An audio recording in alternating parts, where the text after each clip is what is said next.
इस वक्त पूरे देश की नजरें सिर्फ बजट पर हैं। बजट में किसान, महिला, युवा और नौकरी पेशा समेत किसके लिए क्या बड़े ऐलान किए गए हैं, बजट की पूरी बड़ी बातें आपको यहां बताएंगे। सबसे पहले किसानों की बात करते हैं। किसानों को क्या मिला?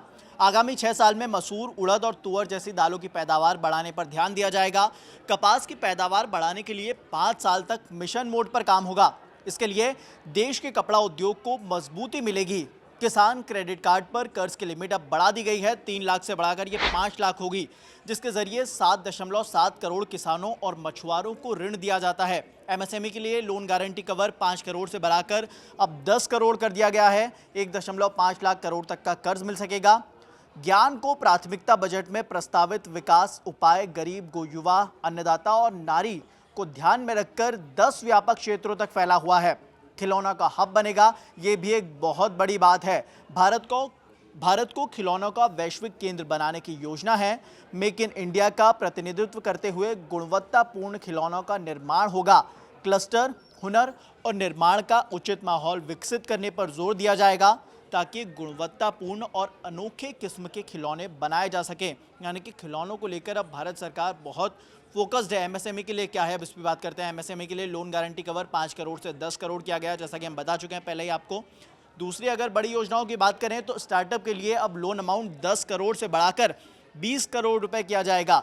गारंटी फीस में भी कमी होगी, ये भी बहुत बड़ी खबर है। अब बजट में बिहार के लिए क्या है, इस पर बात करते हैं। मखाना के प्रोडक्शन, प्रोसेसिंग, वैल्यू एडिशन और मार्केटिंग को बेहतर बनाने के लिए बिहार में मखाना बोर्ड बनाया जाएगा। जिस तरह से मखाना को लेकर पहले ही सरकार बहुत ज़्यादा पॉजिटिव लेती आई है। बिहार में national institute of food processing technology, entrepreneurship and management बनाया जाएगा।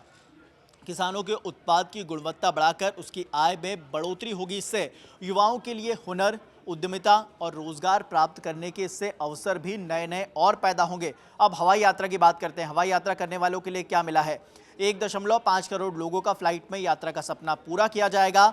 एयर कनेक्टिविटी बेहतर करने के लिए 88 एयरपोर्ट जोड़े गए हैं। स्कीम को संशोधित किया जाएगा। 120 नए गंतव्यों तक क्षेत्रीय कनेक्टिविटी बढ़ाई जाएगी, यानी कि 120 नए रूटों पर उड़ान सेवा बढ़ेगी। 1000 करोड़ लोगों को हवाई जहाज से यात्रा करने का मौका मिलेगा। बिहार में 3 ग्रीनफील्ड एयरपोर्ट दिए जाएंगे। पटना, बेहटा एयरपोर्ट की क्षमता बढ़ाने के लिए अलग से इसमें फंड होगा। अगर पर्यटन सेक्टर की बात करें तो 50 पर्यटन स्थलों को राज्यों की भागीदारी से विकसित किया जाएगा। रोजगार प्रेरित विकास के लिए हॉस्पिटैलिटी मैनेजमेंट इंस्टीट्यूट्स के लिए कौशल विकास कार्यक्रम आयोजित होंगे। इसके साथ ही होम स्टे के लिए मुद्रा ऋण, यात्रा और संपर्क में सुधार करना भी सरकार की प्राथमिकता है। वीजा शुल्क में भी छूट के साथ ई वीजा को और ज्यादा बढ़ाया जाएगा। चिकित्सा, पर्यटन और स्वास्थ्य लाभ को बढ़ावा दिया जाएगा। अनुसंधान, विकास और इनोवेशन 20,000 करोड़ का इसके लिए बजट अलग से है।